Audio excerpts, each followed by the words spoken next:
नमस्कार, मैं ललित कुमार टीसीएमसी के इस ई लर्निंग प्लेटफॉर्म पर आप सभी का एक बार फिर से हार्दिक स्वागत और अभिनंदन करता हूं। आज की क्लास में हम परामर्श की प्रक्रिया को जारी रखते हुए परामर्श की प्रमुख विशेषताएं और आवश्यकता के बारे में अध्ययन करेंगे। तो शुरुआत करते हैं और देखते हैं परामर्श की विशेषताएं एवं आवश्यकताएं।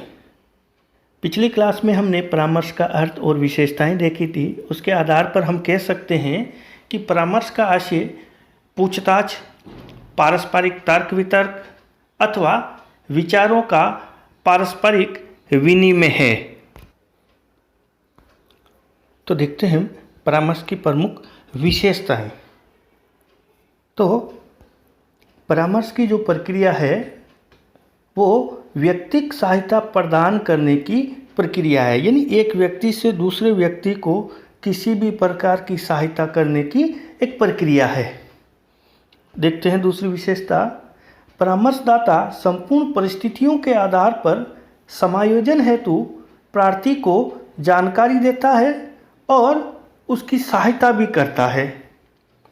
तीसरी महत्वपूर्ण प्रक्रिया देखते हैं विशेषता कि परामर्श प्रार्थी अपनी समस्याओं का समाधान बिना किसी सुझाव व सहायता के स्वयं ही करने में समर्थ नहीं होता है और स्वयं समर्थ नहीं होने के कारण ही वो परामर्श की सेवाएं लेने के लिए परामर्शदाता के समक्ष या सामने उपस्थित होता है।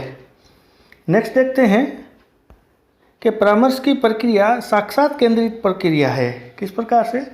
तो हम कह सकते हैं कि जो भी परामर्शदाता है और परामर्श प्रार्थी है, इनके बीच में आमने सामने के संबंधों द्वारा समस्या पर विचार प्रकट किए जाते हैं।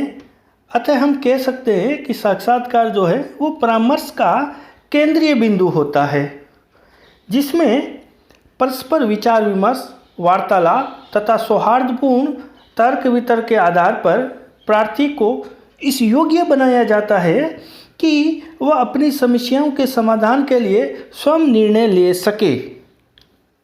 नेक्स्ट देखते हैं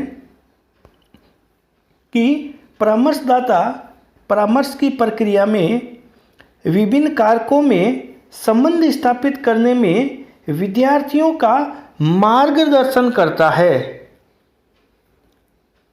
जिन तथ्यों को विद्यार्थी महत्वपूर्ण नहीं समझता, उनका महत्व विद्यार्थियों को समझाता है। कई बार बच्चे सोच लेते हैं ये काम की नहीं है, ये चीज़ नहीं है, ऐसा नहीं है, वैसा नहीं। तो परामर्शदाता जो है इस प्रकार का मार्गदर्शन सदैव ही बच्चों का करता है, जिससे वो उस जो तथ्य है उसका महत्व समझ सके।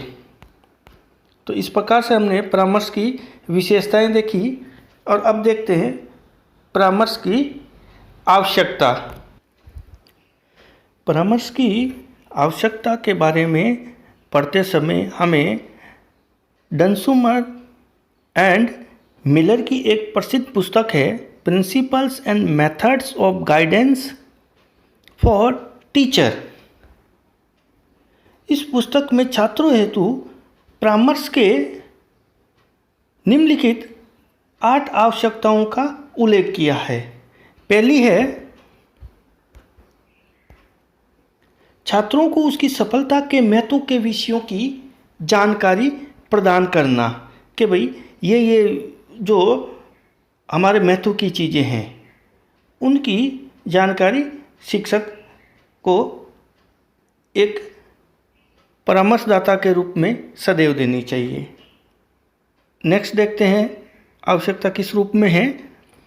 तो छात्र की शैक्षिक एवं व्यावसायिक चयन की योजना निर्माण में सहायता करना।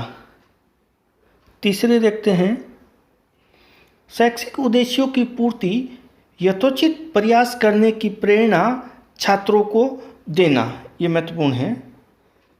नेक्स्ट देखते हैं कि छात्रों में विशिष्ट योग्यताओं एवं सही दृष्टिकोणों को प्रोत्साहित तथा विकसित करना।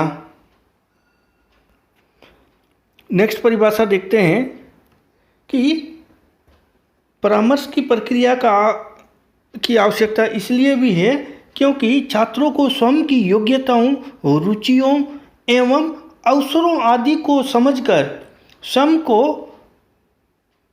और भली प्रकार से समझने में सहायता करना। नेक्स्ट देखते हैं कि छात्र की स्वयं की कठिनाइयों को हल करने की योजनाएं बनाने में परामर्शन सहायता करता है। नेक्स्ट आवश्यकता देखते हैं कि शिक्षक एवं छात्रों के मध्य पारस्परिक संबंधों की भावना विकसित करना, जिससे दोनों ही सीख सके और अधिगम की प्रक्रिया और अन्य उसकी व्यावसायिक समस्याएं हैं, शैक्षिक समस्याएं, व्यक्तिगत समस्याएं, उनको समझने का प्रयास करें।